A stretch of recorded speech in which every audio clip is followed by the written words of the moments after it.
Hi മക്കളെ, ശ്രീബാമ miss ആണ്. എക്സാമിന് ചോദിക്കുന്ന ഇമ്പോർട്ടന്റ് ആയിട്ടുള്ള ക്വസ്റ്റ്യൻസുകൾ നോക്കിയാലോ. ഒന്നാമത്തെ ക്വസ്റ്റ്യൻ പിടിച്ചോ.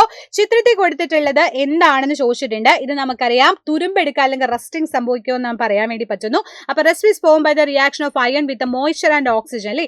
മോയ്സ്ചർ ആവാം അല്ലെങ്കിൽ ഓക്സിജൻ ആവാം, എയർ ഒക്കെ ആയിട്ട് കോണ്ടാക്ട് വരുന്ന സമയത്ത് സംഭവിക്കുന്നതാണ്. ഈർപ്പം, അതേപോലെ ഓക്സിജൻ, ഇരുമ്പ് ഒക്കെ എന്താണ് അതുമായിട്ട് റിയാക്ട് ചെയ്യുന്ന സമയത്ത് പ്രവർത്തിക്കുന്ന സമയത്താണ് തുരുമ്പെടുക്കുന്നത്.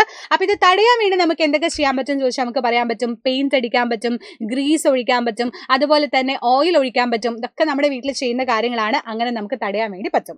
എങ്കിൽ അടുത്ത ക്വസ്റ്റ്യൻ പിടിച്ചോ. ഫിൽ ഇൻ ദ ബ്ലാങ്ക് ആണ്. നിങ്ങൾക്ക് തന്നിട്ടുള്ളത് എന്താണ്? ഒരു പൂക്കുറ്റിയുടെ ചിത്രം തന്നിട്ടുണ്ട് അല്ലേ. നമ്മൾ ഫെസ്റ്റിവൽ സീസൺ ആകുമ്പോൾ എപ്പോഴും ചെയ്യുന്നതാണ് പൂക്കുറ്റി. അപ്പൊ പൂക്കുറ്റി കത്തിക്കുന്ന സമയത്ത് എന്തൊക്കെ മാറ്റങ്ങളാണ് സംഭവിക്കുന്നത്? ഹീറ്റ് എനർജി ഉണ്ടാവും. ആ ഭാഗത്തോട്ട് പോകാൻ പറ്റുമോ? നല്ല ചൂടായിരിക്കും. സോ ഹീറ്റ് എനർജി ഉണ്ട്. അതുപോലെ ലൈറ്റ് എനർജി ഉണ്ട്. നല്ല ലൈറ്റ് അല്ലടാ, അതുകൊണ്ടല്ലേ നമ്മൾ മെയിനായിട്ട് ഇത് കത്തിക്കുന്നത് അല്ലെ. ആൻഡ് അതേപോലെ തന്നെ സൗണ്ട് ഇല്ലേ, നല്ല രീതിയിൽ ഒരു സൗണ്ട് ഒക്കെ നമുക്ക് കേൾക്കാൻ പറ്റും. സോ സൗണ്ട് എനർജി നമുക്ക് യൂസ് ചെയ്യാൻ പറ്റും, ശബ്ദോർജ്ജം യൂസ് ചെയ്യാൻ വേണ്ടിയിട്ട് പറ്റും. എങ്കിൽ അടുത്ത ക്വസ്റ്റ്യൻ ആണ്, ഏതാണ് ഈ പ്രതിഭാസം? ഇവിടെ നടക്കുന്ന പ്രക്രിയകൾ എന്തൊക്കെയാണെന്ന് ചോദിച്ചിട്ട് നമുക്കറിയാം. ഇതാണ് ഫോട്ടോസിന്തസിസ് എന്ന് പറയുന്നത് അല്ലെ, അല്ലെങ്കിൽ പ്രകാശ സംശ്ലേഷണം എന്ന് പറയാൻ വേണ്ടി പറ്റും. സസ്യങ്ങൾ സൂര്യപ്രകാശത്തിന്റെ സാന്നിധ്യത്തിൽ സൺലൈറ്റ് വേണം. അതുപോലെ കാർബൺ ഡൈ ഓക്സൈഡ് അറ്റ്മോസ്ഫിയറിൽ നിന്ന് അവർ വലിച്ചെടുക്കുന്നുണ്ട്.